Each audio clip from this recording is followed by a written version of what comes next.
Hey, good evening. Um,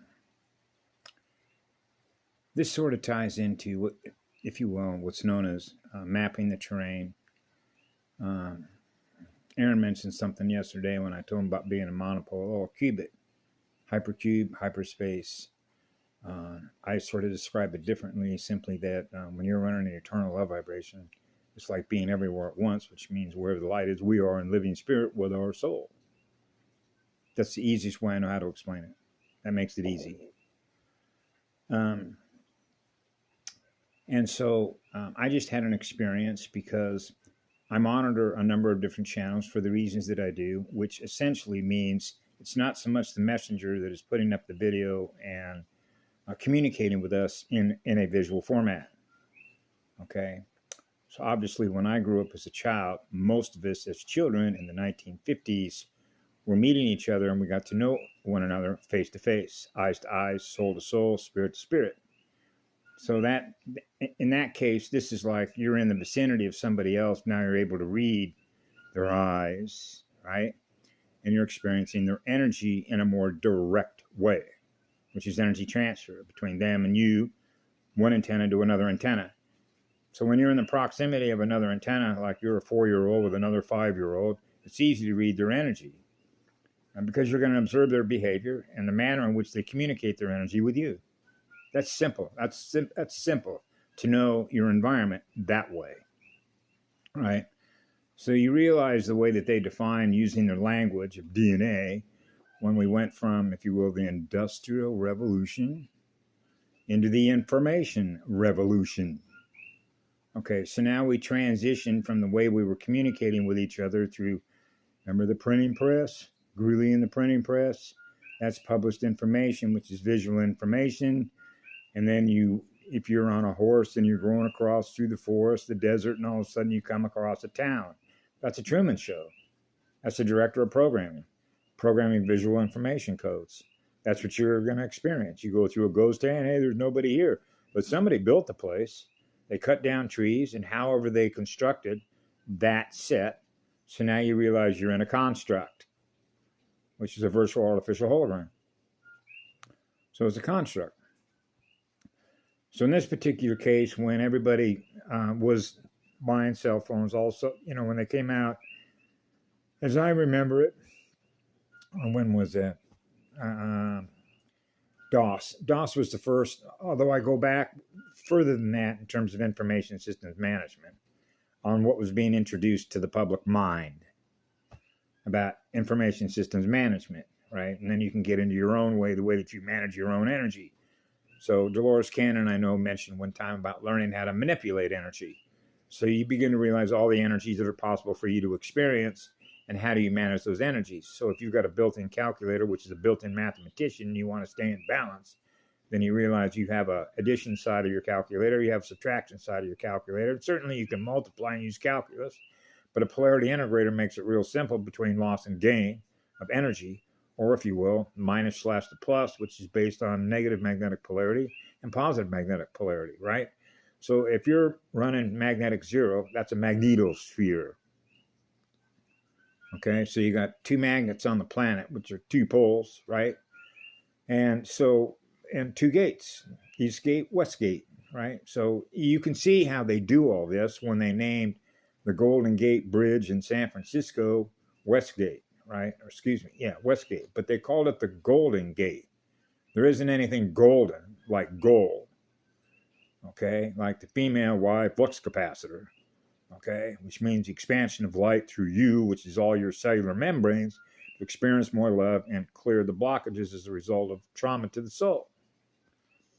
Right? So, if you've ever seen the movie, and I've mentioned this before, War Games. Okay, so how did he win? He got into the game with the AI because all these nukes were going off between the Soviet Union and the United States, and they couldn't control the outcome because this was artificial intelligence, which is running the virtual hologram. So now you get into theater, and that's why they were naming all their wars games, AI war games, theaters. The European theater, the Mediterranean theater, the Pacific theater. So these are theater games. So these are AI war games. because artificial intelligence is a virtual artificial hologram. So you realize they made a clone copy of the real Earth when it fell in battle into magnetic space, which is the underworld. Okay, so you realize you're already in enemy territory. So when you parachute in and you know it as a small child, you're in enemy-held territory. You landed behind enemy lines. Okay, so you're in essentially occupied territory, right? So you realize that you're behind enemy lines. So the enemy is everywhere. Okay, so now you get into the communication side of things. Now you get into the intelligence side of things. Now you get into signals intelligence side of things, which means DNA is an antenna. You have an antenna and an operating system, which is a supercomputer. And you're running on RAM, which is read active memory, what you're choosing to put in memory. And then what's held in memory, it's just like Aaron and I were mentioning yesterday, like you love potato chips. You love the taste of potato chips. That kicks off an endorphin. Now you have that logged in memory, logging in, logging out. So these potato chips can certainly be considered an API, which is an application interface. It's an association of data, visual data. When you look at potato chips, that's visual data. Now you're eating the data. Okay, now the data's gone. You don't see the potato chips anymore, do you? Okay, so the same thing would be true if you've ever seen a Norelco razor. It's got 3 discs on it. They're rotating. Rotate, right?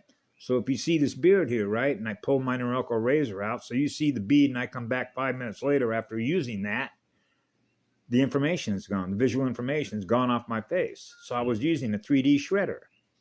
You're shredding the information.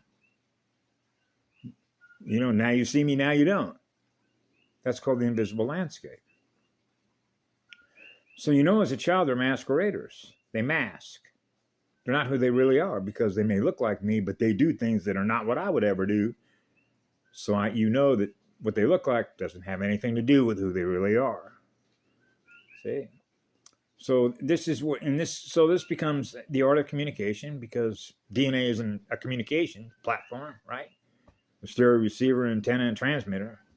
So in this particular case, there's a guy named Dutch Sense who covers, it's much like if you've ever seen Bob, artificial intelligence, that was in those episodes called War of the Worlds, and they found Bob, that scientist, French scientist found Bob, which is artificial intelligence. You see the 2 screens there with data. Well, that's what Dutch Sense does. You can see what he's doing is he's using his laptop or his desktop or whatever system he's using, and he's scanning all the data. He's acquiring all the data by doing all the research. Now he's aware of all the data because it's in a visual information format. Now what he's doing is presenting all that data to you. But that doesn't tell you who he really is, right? Because he's operating a keyboard behind the scenes, like Wizard of Oz. So I don't know I've never met this guy. This guy could be somewhere in some other solar system, but has the ability to be able to log in to server D and communicate with you. Okay, so I'm not saying he's a bad guy. I've just never met him personally. I've never felt his energy, face to face, soul to soul, spirit to spirit. So what you're doing is you're looking at the visual information that they're presenting on your screen, which is your Android or an Apple or whatever computer interface that you're using, like a phone or a laptop or an iPad or a desktop PC or a much larger screen system than that, like being inside of a ship. You know, you've seen data on Star Trek, right? So all it is data, information management, just like data on Star Trek, right? So in this particular case, I've been hitting his channel and putting a lot of codes in, right?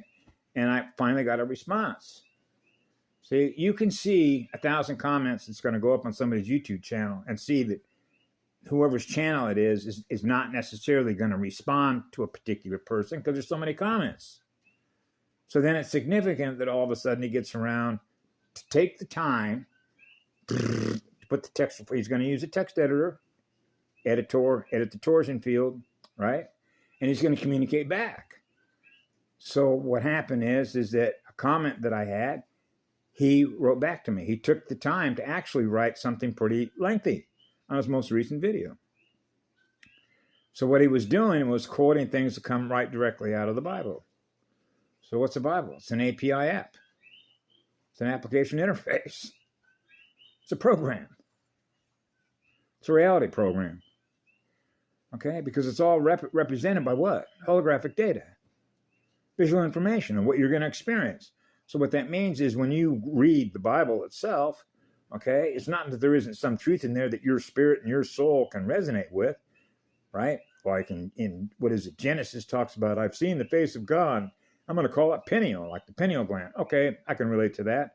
So what you're doing is you're sorting through the text to see, I can relate to that, to see what's known as the text association of the visual information, which is related to what you know to be true because you experience it.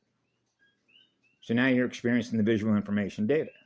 So that's called sorting content, which means you're a filter between what's true and what's not true. So when you already know as a small child, 4 years of age, love is what's real because that's what I am, then that's